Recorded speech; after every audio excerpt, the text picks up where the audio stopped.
Za Ralpha Bakshija, dobitnika Animafestove nagrade za životno djelo, možemo reći da je u nekom smislu nacrtao američke 60. Učinio je to u svojem prvom dugometražnom filmu Fritz Mačak ili Mačak Fritz, kao i u nastavku Gužva, uhvativši zapravo vrijeme nove ljevice, seksa, droge, rock'n'rolla i kontrakulturnog raspoloženja u američkim četvrtima, posebice u New Yorku. Listen here, white boy, don't hand me that honky shit. Stay with you. You ain't got nothing going for you. Damn, man. First you help me get my ass kicked out of a good gig, then cause you think I need you for a few goddamn minutes, you try to... Kasnije je također uhvatio i snove 70-ih u smislu povratka epskoj ili visokoj fantastici i u prvoj značajnijoj filmskoj adaptaciji Gospodara prstenova, naravno Tolkienovih, jeli? Dakle, ako izuzmemo jednu švedsku televizijsku adaptaciju, to je bila prva prava filmska adaptacija tog velikog dijela.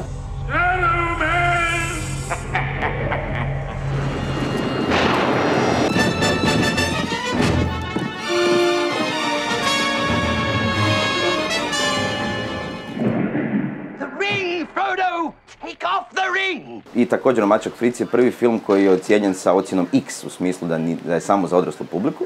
Iako Bakshi nije težio nekakvoj, kako bih rekao, pornografiji ili eksploataciji, ali je težio animaciji za odrasle. I u tom smislu je nezavisnu animaciju približio mainstreamu i to je njegova također velika zasluga.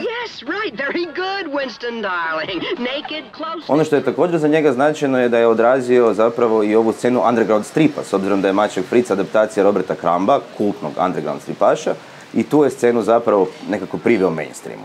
To su neke od osnovnih zasluga Ralpha Bakshija za povijest animacije. Ralph Bakshi, nažalost, zbog poodmakle dobi nije mogao stići u Zagreb, ali mogu sa veseljem najaviti da ćemo moći s njim razgovarati putem video veze u srijedu 9. lipnja u 22 sata u teatru ITD.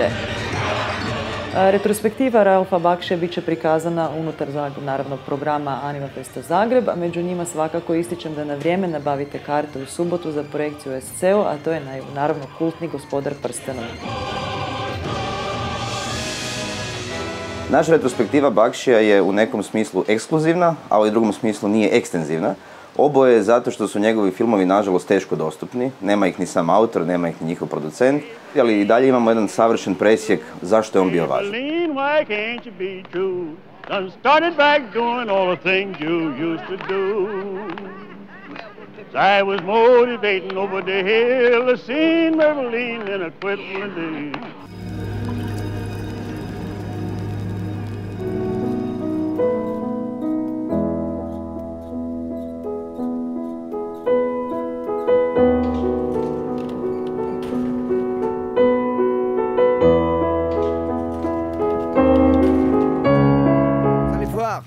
Ça va pimper votre existence.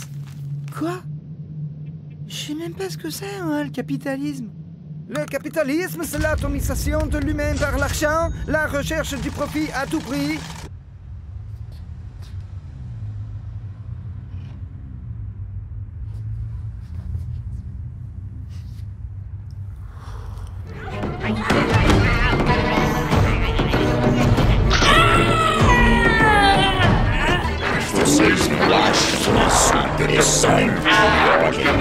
Zadnjih godina neki porast mržnje u svijetu mi se čini, pa sam onda ja pomislio ajmo napraviti program koji se bavi ljubavlju. Ljubav je tematski program ove godine koji se kuha već neko vrijeme, htjeli smo ga imati prošle godine, ali jer smo smanjili obujam festivala smo ga otkazali, tako da će biti ove godine.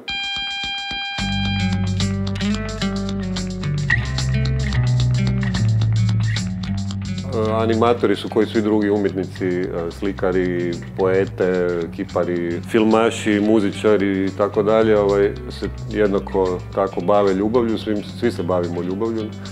I ovo je neki pregled toga šta su animatori napravili.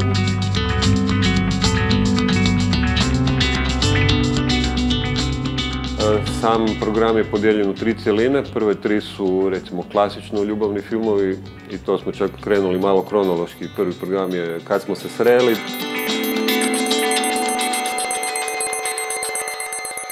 Drugi program je Plamen ljubavi, kad smo bili u ljubavi.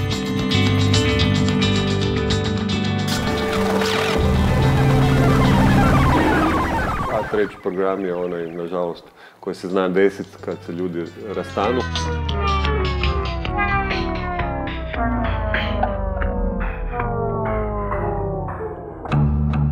A onda druga cjelina su 3 programa parova koji su svoje profesionalne i privatne živote spojili i zajedno radili na filmovima u ključnim ulogama. I treća cjelina su 2 programa erotskih filmova.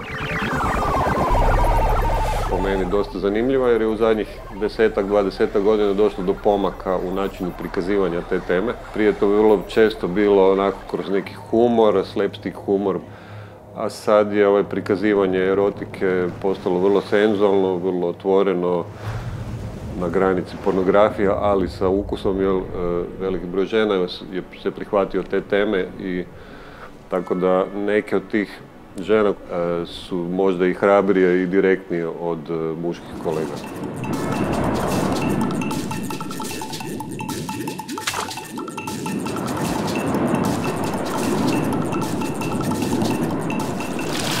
Na svakom festivalu, ako ima program erotike, je bilo poslije ponoći. After Midnight program, ali ne, mi smo to stavili u vrijeme matineje, tako da ako ste tokom dana raspoloženi za takve filmove, dođite pogledat šta su to animatori radili.